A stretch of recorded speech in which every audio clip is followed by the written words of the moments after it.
Hi അസ്സാം വലൈക്കും. ഇന്ന് നമ്മൾ വന്നിട്ടുള്ളത് നല്ലൊരു പായസത്തിൻ്റെ റെസിപ്പി ആയിട്ടാണ്. നമ്മുടെ വീട്ടിലേക്ക് ഏത്തക്കയുടെ തൊലി കറുത്ത് കഴിഞ്ഞാൽ നമ്മളാരും കഴിക്കില്ല, നമ്മളെടുത്ത് കളയാണ് ചെയ്യുന്നത്.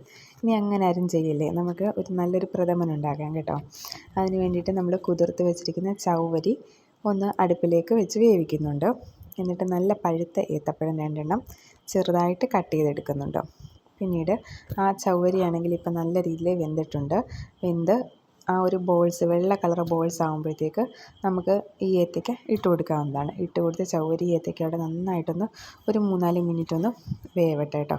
അപ്പോഴത്തേക്ക് നമുക്ക് ഒരു പാൻ അടുപ്പത്തേക്ക് വെച്ചിട്ട് നെയ്യ് ഒഴിച്ച് കുറച്ച് വറവുകളൊക്കെ വറുത്തെടുക്കാവുന്നതാണ് കേട്ടോ. ഞാനിട്ട് കുറേ അധികം വറുത്തെടുക്കുന്നുണ്ട്. കരി പായസത്തിൻ്റെ ഇടയ്ക്ക് ഇത് കഴിക്കാൻ നല്ല ടേസ്റ്റാണ് കേട്ടോ.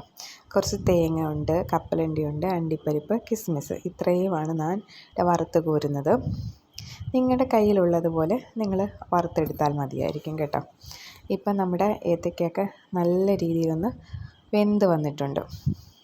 അതിനുശേഷം ഞാനിവിടെ ഒരു 1/2 കപ്പ് അളവിൽ പശുവിൻ പാലാണ് ചേർത്ത് കൊടുക്കുന്നത്.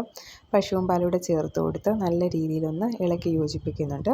അത് നല്ല രീതിയിലൊന്ന് തിളയൊക്കെ വന്നു കഴിയുമ്പോഴത്തേക്ക് നമുക്ക് ഇതിനാവശ്യമായിട്ടുള്ള ഞാനിവിടെ എടുത്തിട്ടുള്ളത് ശർക്കരപ്പാനിയാണ് ചേർക്കുന്നത്. നിങ്ങൾക്ക് പഞ്ചസാര വേണമെങ്കിലും ചേർക്കാവുന്നതാണ്. ശർക്കരപ്പാനി ചേർക്കുമ്പോൾ നന്നായിട്ട് മണ്ണൊക്കെ പോയി അരിച്ചെടുത്ത ശർക്കരപ്പാനി വേണം ചേർത്ത് കൊടുക്കാൻ. പിന്നീട് നമ്മൾ ആവശ്യത്തിനുള്ള ഏലക്കാപ്പൊടി ചേർത്ത് കൊടുക്കുന്നുണ്ട്.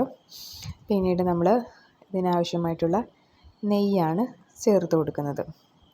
നെയ്യും ചേർത്ത് കൊടുത്ത് ആ വറവുകളൂടെ ചേർത്ത് കൊടുക്കുമ്പോഴത്തേക്ക് നമ്മുടെ പായസം റെഡിയാണ്.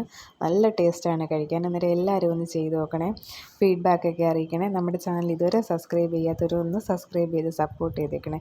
ഇനി നല്ല വീഡിയോസായിട്ട് വരുന്നിടം വരെ താങ്ക് യു, ബൈ.